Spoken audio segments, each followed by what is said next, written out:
There's a few comments coming into the Q&A panel, so I just want to address those real quick before we get started. If you have a question for Eric, please use the Q&A panel and go ahead and send those in so we can be sure to make sure we see your question and can answer that today. We will get started here in a few more minutes, but thank you for joining.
All right, good morning, everyone. We're going to go ahead and start to kick things off. My name is Kristen Klein. I'm on the marketing team here at Zoom, and thanks for joining us for today's webinar. I want to walk through a few housekeeping items to get everyone ready for the event. So we are recording today's webinar. We will share the recording with anyone who's registered, so be sure to be on the lookout for that. We will also be following up with a blog that summarizes the content and what we go through today. So if you're interested in learning more or reading that, please check our blog later today. I want to also mention we are using the webinar product to host today's event. So you will be on mute and your video is turned off as a participant. Only the host, myself and Eric, and a few other panelists will have their video ability to be turned on. Please send in your questions to that Q&A panel. We are going to get a ton of questions. We're going to do our very best to address and answer as many as possible, but we are hosting this webinar on a weekly basis. So if you didn't get your question answered, please come back and see us next week, and we're happy to continue to have this conversation. Again, thank you for joining us. And Eric, please go ahead and take it away. Yes, thank you. First of all, thank you all for joining me today. This is our first Zoom weekly webinar. I really appreciate it. So it has been a very busy few weeks, and starting from adding capacity, for several weeks, and we work tirelessly and also fix all the issues, we got. So I want to say thank you so much. So also I'm very happy to talk directly to Zoom users, new and old, valued customers, and everyone else to share the steps taken to further strengthen our platform. First of all, I want to start with how we got here. So Zoom was primarily built for use by our enterprise and business customers over the past several years. But during this global health crisis, where we saw a lot of brand new users and also brand new use cases, such as tens of thousands of K-12 schools all over the world started using Zoom, and also friends, family for the happy hour, and also like even online weddings. We never thought about those use cases before. So usage far surpassed anything we expected. And before this crisis, in our the peak time, the daily meeting participant around 10 million. And in March, more than 200 million is really unprecedented usage, and we never expected that. However, we have been working around the clock to ensure all users stay in touch and operational. We also strengthened our commitment to security practices and privacy practices in this process, and we are committing to this in the future as well. So I'd like to start with, what kind of missteps, based on the past several weeks experience. But in our urgency to help, we missed some important things, not thoughtful enough about educating new users on our policies, like how to use Zoom and how to set up security settings. Because used to be when we work together with the enterprise customers, IT team, they talk with us, because we already have all those built-in security features, they pre-configure those features and help their users to come on board. Also, we do not have very thoughtful enough about some of the features great for enterprise companies, but do not make sense for consumers, Like in the training, scenario, the attention tracking feature is very useful for the training scenario. But for the prosumers and the consumers, I think this I think a conflict with privacy, and we disabled it entirely. So if you ask me, hey Eric, is Zoom safe or not?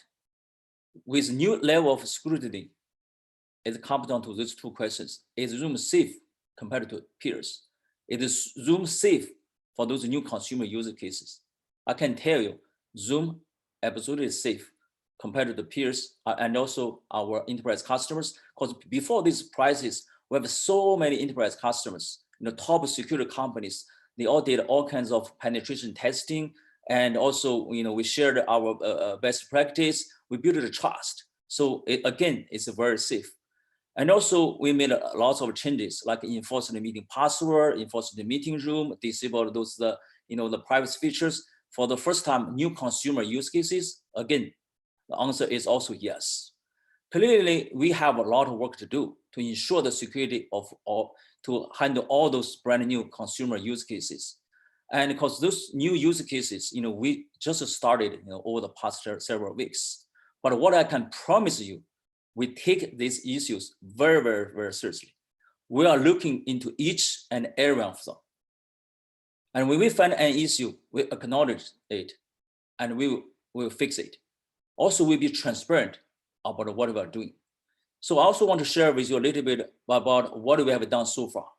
So we have demos and training sessions, tutorials, webinars for new users, and also teach users how they protect meetings and like password and waiting room. We also updated our privacy policy so everyone can understand, including the K-12, the school teachers. Make sure people they know Zoom. We have never sold user data in the past, and we have no intention to do it. Specifically for K-12 education users, we have special guides and tutorials.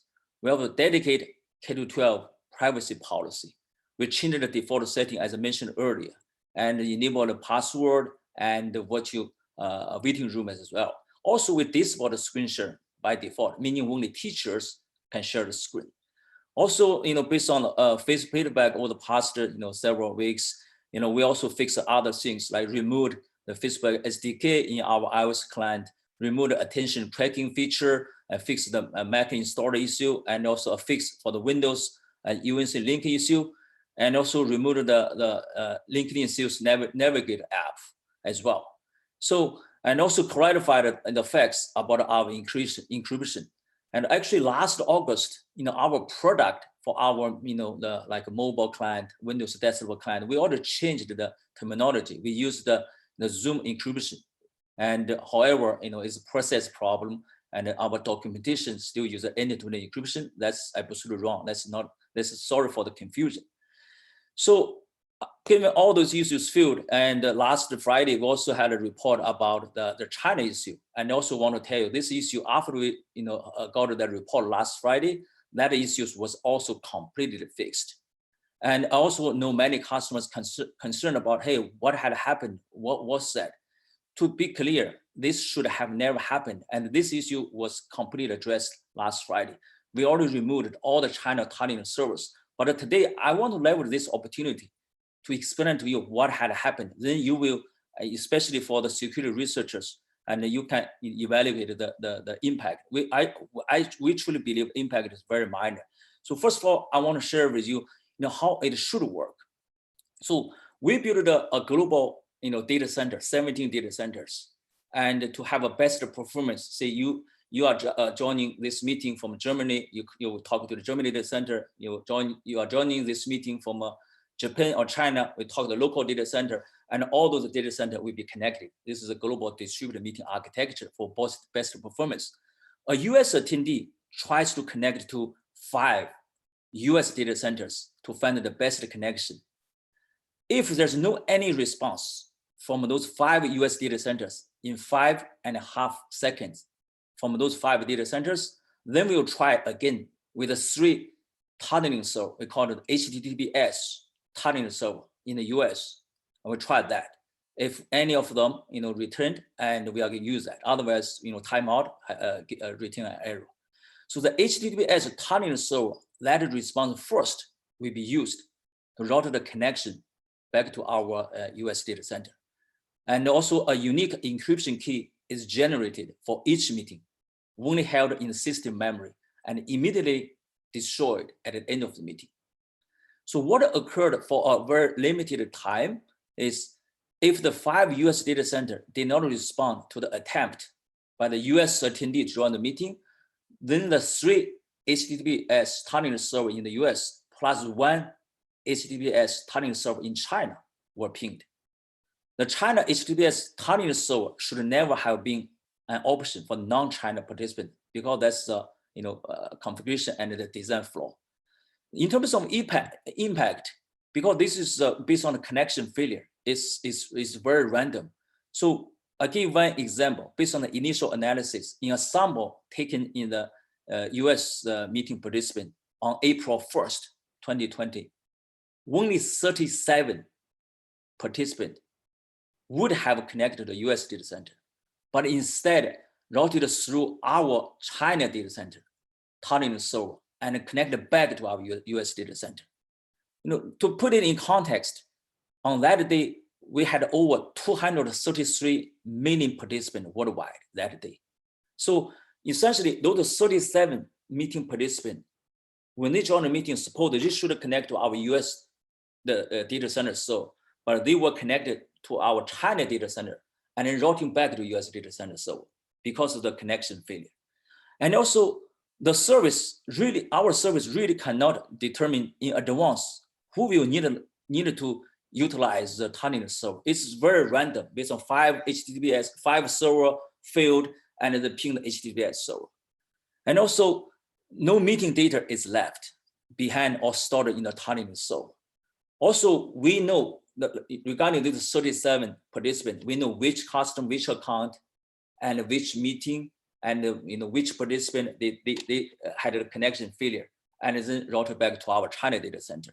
So by the way, those China data center managed by us, and also we use AWS China, and also use Telstra and Australia Telecom, their facility. So that's I just want to explain what had happened.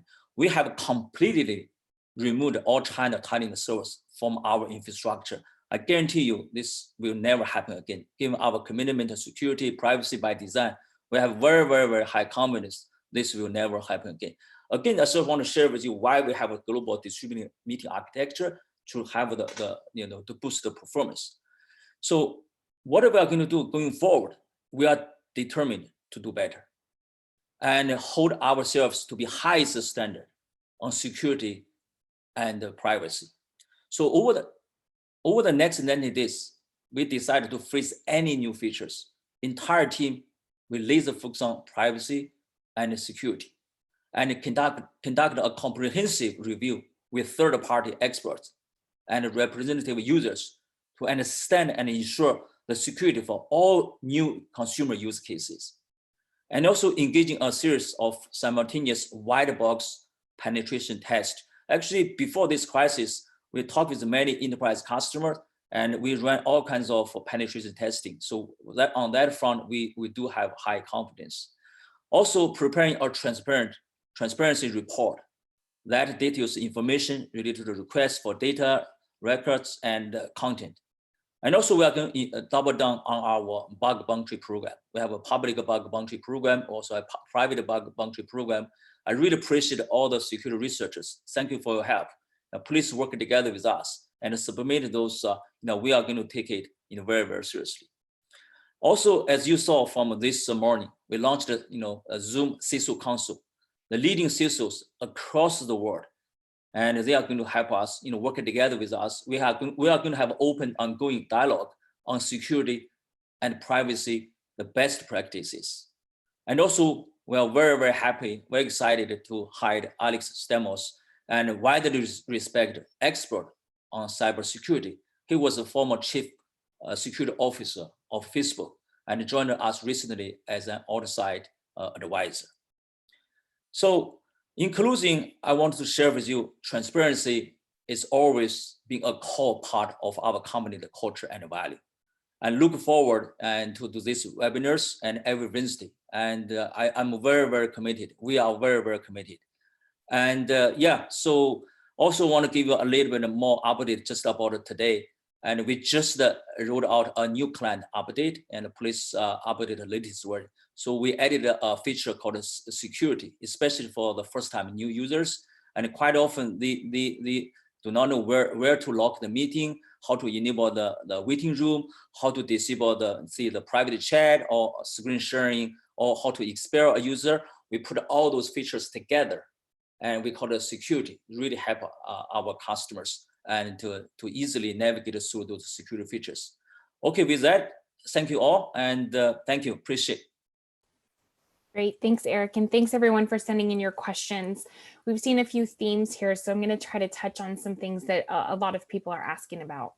So the first one, I think you've touched on this again, but Eric, could you just reiterate? A lot of people are asking, they run their IT organizations, or they have Zoom at their company, and they want to know, how do they tell or talk to their end users who are using Zoom? Is Zoom safe to use? Is Zoom secure for their employees or their teams to use? Yeah, it's a great question. First of all, I want to make sure all those questions from the audience, we do not prepare any questions, so you just make sure it's open and transparent. I think that Zoom is, before this crisis, we have many enterprise customers. We did all kinds of penetration testing. And also for some big banks, we also share the source code with them. They come to our office, review the source code. We have a best practice, and I think it's safe. Otherwise, we really cannot grow to like 9 years, almost 3,000 employees. So many very big enterprise customers, security companies, the banks.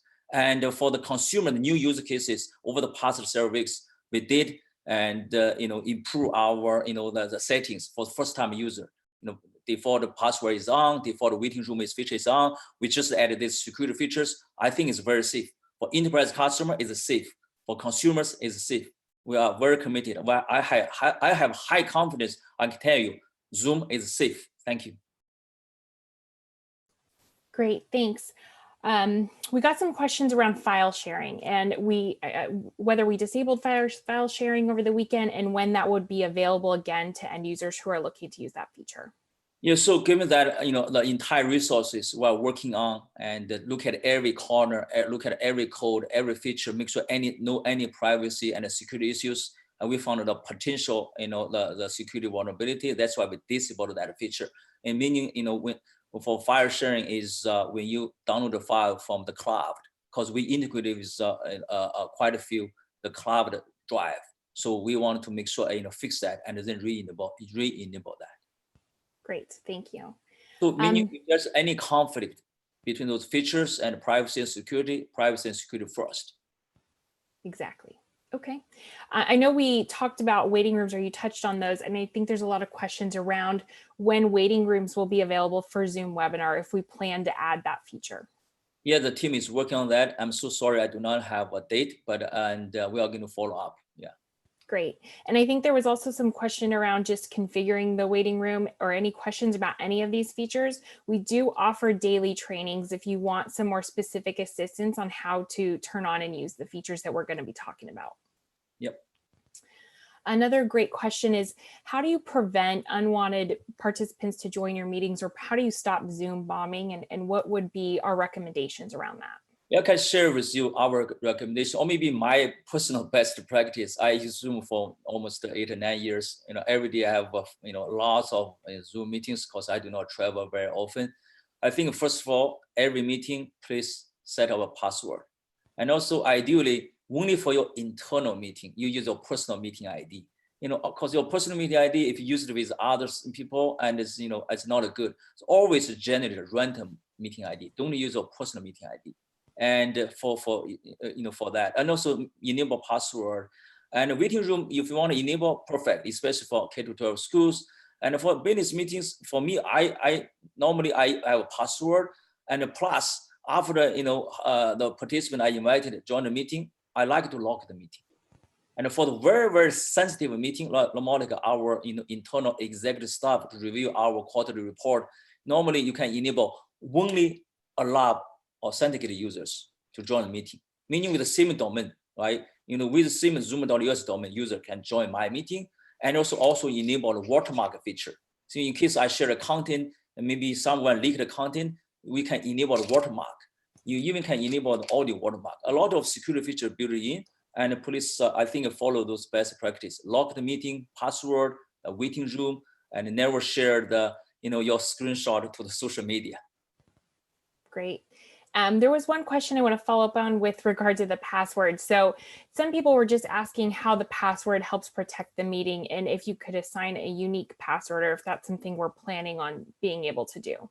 So normally because you generate a random meeting ID every time, that's why every time password is different. That's why I do not recommend you use a personal meeting ID.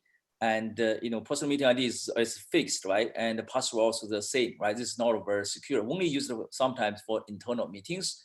And every time, every meeting is different, and the password is different. And that's the my advice. Great.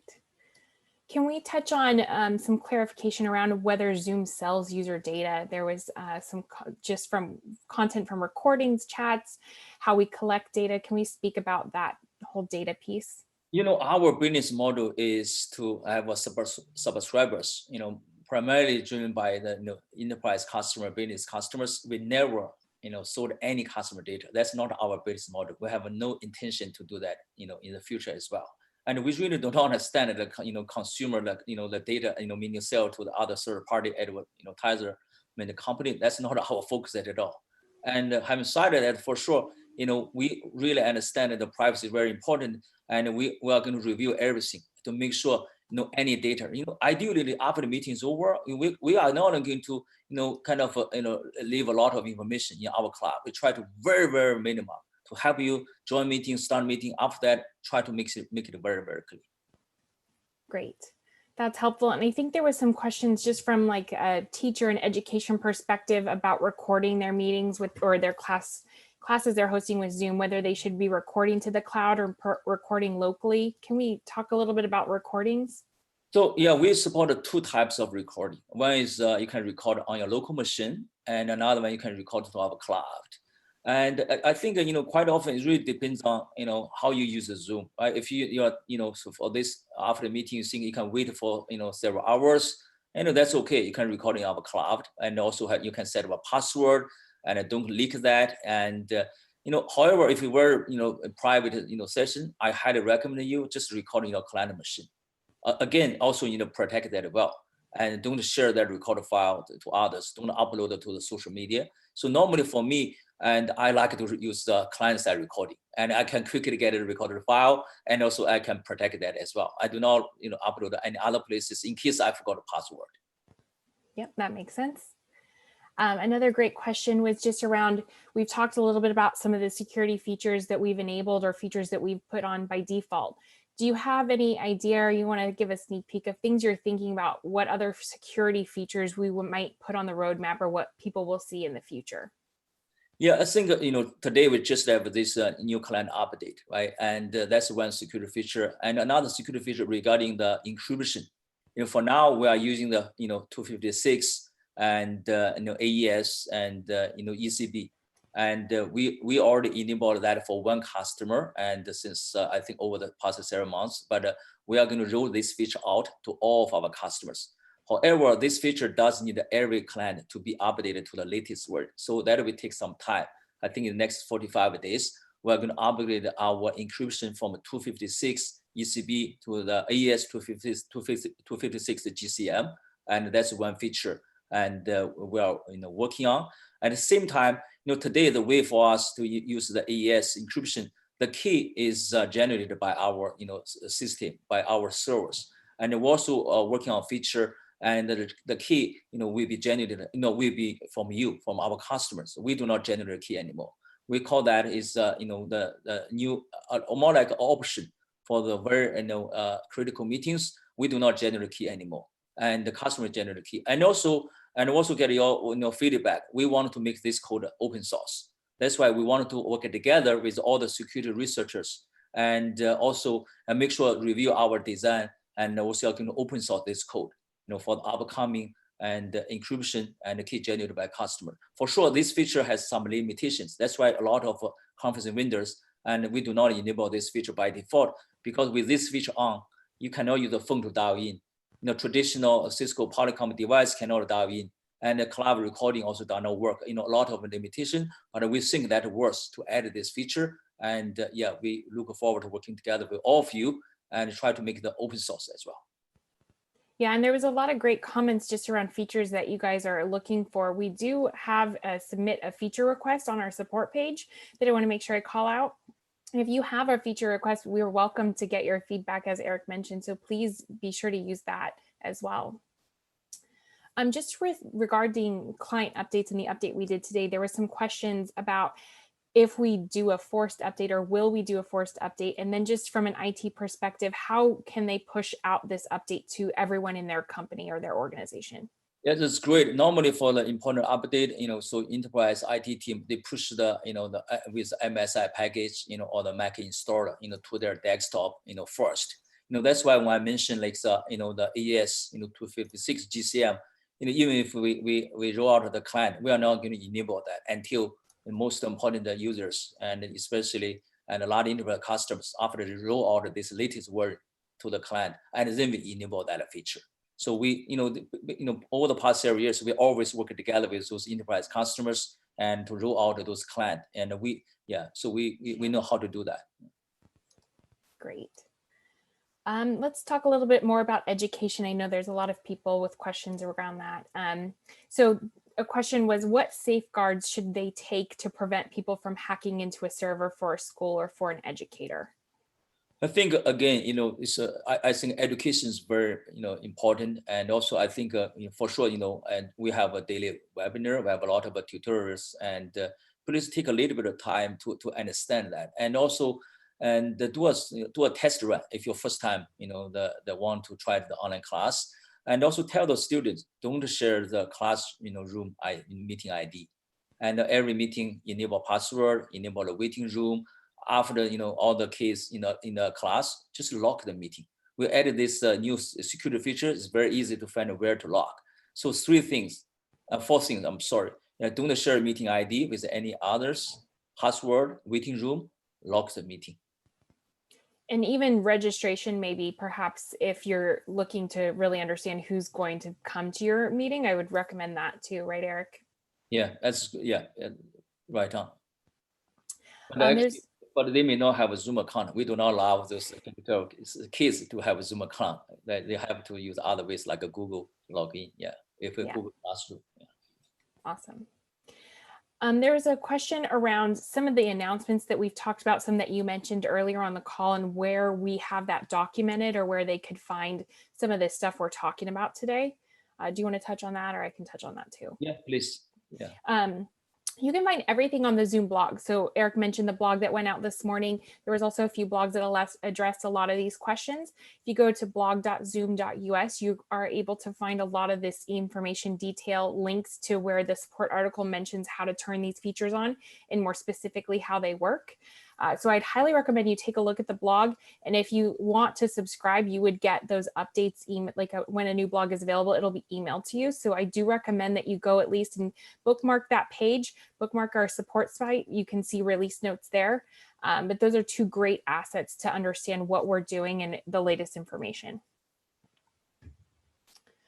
Let's do another data question. So someone's asking what data got sent to Facebook.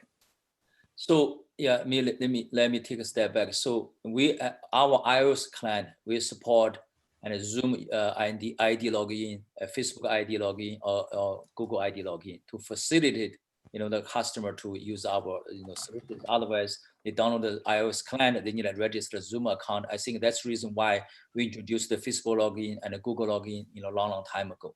However, to support the Facebook login, to facilitate that, and our engineer team, and we embedded Facebook SDK into our iOS client.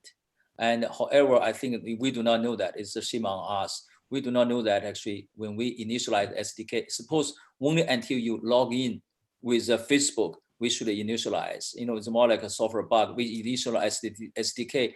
After you launch the iOS client, it's very easy. After you initialize the iOS SDK, that's API, we'll send some not a personal sensitive information, or device information, back to Facebook. And we did not know that. After we realized that, within 24 hours, we already removed that Facebook SDK. We embedded browser to let you log in. So with that, it's very, very clean. Again, this is this is what had happened. Great. Let's talk on the attention tracker. So for education, I know we touched on this a little bit, but can you just speak to what the attention tracker is and why we have that feature? Yeah, so I came from WebEx. So this feature actually in a long time ago, WebEx also as well, the training center, and a lot of people, when they join the training session, they would like to use this feature. So first of all, this feature by default is off. The way it works is in a training session, and I'm the host, and I have a training session, 5 students join my class. When I share the screen, they will see my screen. And sometimes they do not want to focus on viewing my screen. They might be multitasking to check the email. I just get an attention indication. Hey, Christine, and looking at other stuff. I do not know which other stuff she's looking, just to get an attention indicator, meaning she's multitasking. That's the attention tracking feature. And they only used for training cases. By default, it's also off. I understand the privacy concerns. We disable that feature completely forever. Great, thank you. There's a question around virtual backgrounds. I know that's one of your favorite features. Someone was asking if we will have the ability to blur the background rather than an image. Technically, yes, very feasible. And we started from virtual background because this is also based on our customer feedback over the past several years. Quite often they work from home and they really do not want to kind of attend on the video because sometimes I also join a meeting from the kitchen. And over the past several years, and we added this virtual background. I think it would support a blur background. We can, but next 3 months, for sure, we cannot. And no any new features. And every feature got to be related to security and privacy. After the 3 months, we are going to evaluate if security privacy in very very good control. All of our customers tell us yes, we will be better, and no any new issues, and we are going to add features. Otherwise, again, we are committed. Privacy, security first. Yep. This is a question I think you might want to just touch on again. I'm seeing a lot of this is why is password security not required across the board for Zoom meetings?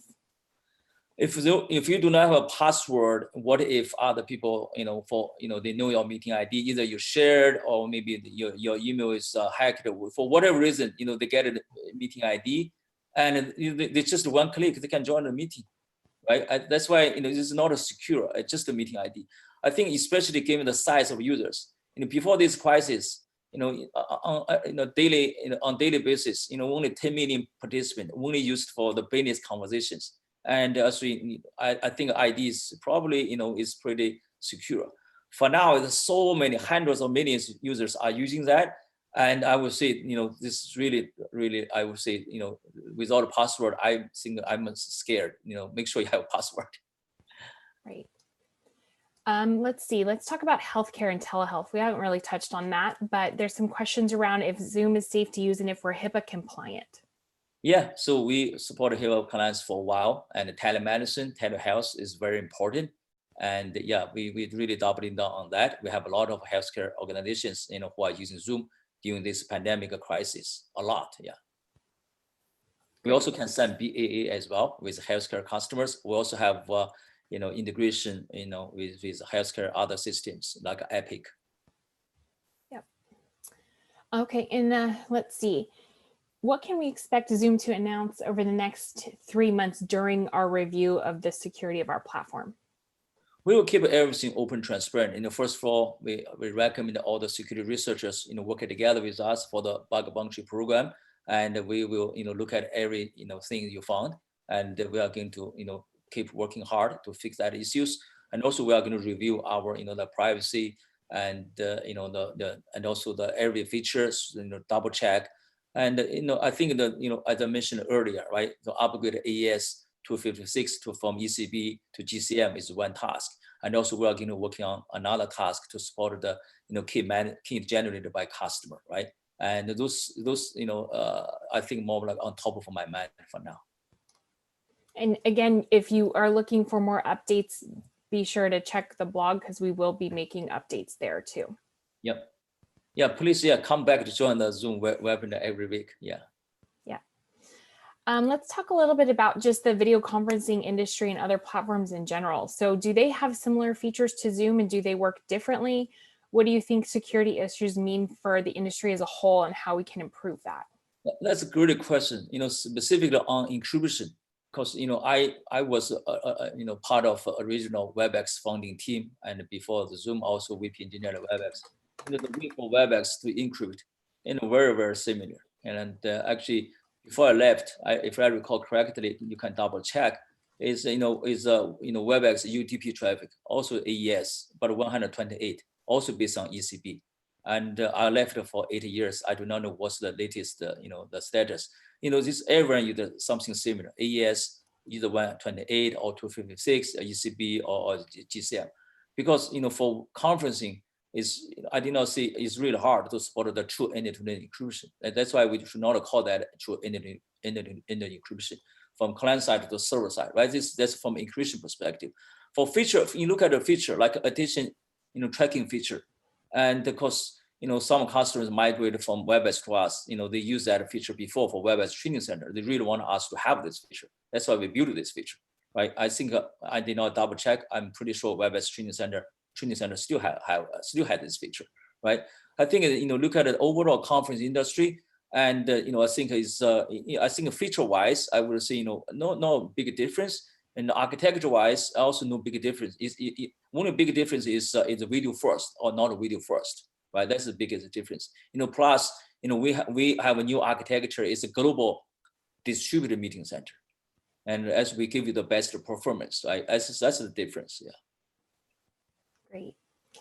Let's talk a little bit about the differences between a pro plan, a business plan, and an enterprise plan. So in terms of privacy, can you help us outline what the differences are? And then what's the difference between the education K through 12 privacy policy and plan?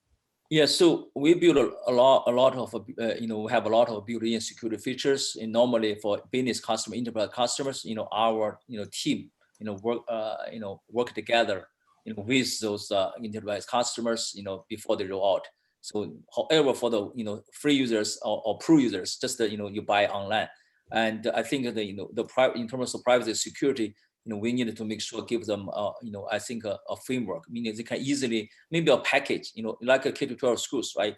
If we looking back, on day one, we should have a K-12 school package, the password, waiting room, disable attendee sharing. And we should create that a package, meaning not only do we offer the service for them, but also we should act as more like IT role for them. I think that's the difference between the free pro and enterprise and business customers. Great. And like Eric mentioned, we do offer education specifically for educators to help you guys make sure you are using the features that Eric's mentioning. So please feel free to attend one of those, and we're happy to help get you set up and enabled. Can we talk a little bit about encryption concerns for healthcare and what we have available for that and how we're addressing concerns specifically for that industry? Yes, for healthcare, for HIPAA compliance, right? It's kind of, we follow that, and a lot of medical schools, healthcare providers, right? They do, because with that HIPAA compliance, a lot of features, are not available. Not like a cloud recording, for sure not available. And the patient name, I think is we have a document, for about the HIPAA compliance and how to set it up, that with the customers. And a lot of features are not available after we enable that. So just for the security for HIPAA compliance perspective. We also sign a BAA with some very large healthcare providers. Yeah. Let's go back to waiting rooms. I've seen this question a few times. So some people are asking, are waiting rooms secure? And can you speak to the vulnerabilities around that feature? Yeah, so we did upgrade our server. So I think the waiting room related security vulnerability is already fixed. So meaning, and so the previously and before the fix, for the waiting room, you are in the waiting room for sure. You cannot come to the main room. You cannot hear the audio. You cannot hear the video. And from a server side, we did not send audio and video data to the waiting room client. However, and we do send the session key. For this meeting session key to the waiting room, even there's no audio video data, we do not think that's safe. So we changed our server. So if you are waiting in the waiting room just for client, I mean, for you do not know, any user do not know it. Only for I was a security researcher or hackers, they know that, right?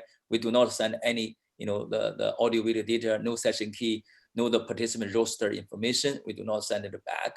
So that's how we fix that problem. So waiting rooms are secure. It's secure, yeah. Yeah. What about Zoom for government? So how is that different from the Pro, Free, or Enterprise plan? Yeah, take that China incident, right? And I mentioned the 37 participant that day. And, this is only for the, free user cloud, the commercial cloud. The government cloud, there's no any impact.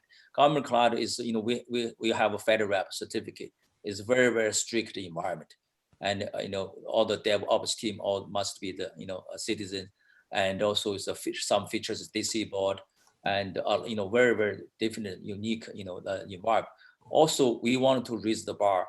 And let's look at this iOS SDK issue or maybe attention tracking feature issue. This is another thing we are thinking while working to work on based on the feedback. It's likely, and down the road we are going to have basically the same. We are going to kind of remove all those not necessary code for the government use cases, completely remove all the consumer use cases. Give a different code word and just for the government cloud. For now, it's back in the infrastructure side, it's totally separate. Great, thanks for clarifying. And then let's just touch on this. So there was a question that we've specified that we've never sold user data. However, all transactions, information between entities are necessarily dependent upon a sale or transfer of money or goods. Have you ever provided user data to other companies or entities in any way? So we use the third party, the billing engine, the charging engine, right? You want to pay online, with the credit card or the payment information. For sure, we need to, to process that. We need to leverage a third party, and that's that's pretty much and very sensitive information, your credit card, and it just goes to a third party, for the payment. Other than that, for the meeting, it's just for join the meeting, no. We do not, kind of share with any others for any data. Only, use that as your metadata, for analytic, for the meeting performance. Great, thank you. I think that we're going to go ahead and wrap up. So, Eric, are there any final thoughts or anything else at the top of mind you want to make sure everyone's aware of? I think first of all, thank you all for your time. I really appreciate it, and thank you for support. And and please keep supporting us and join the webinar next week as well. I want to tell you we are fully committed. As Zoom is safe, please continue using that. And any feedback, I really appreciate. And thank you so much. I really appreciate for all your support. And thank you. Thanks everyone for joining. We'll be sure to share the recording after the event. And again, please join us if you didn't get your question answered. We really appreciate you taking the time with us this morning. Thank you so much. Thank you all. Appreciate it.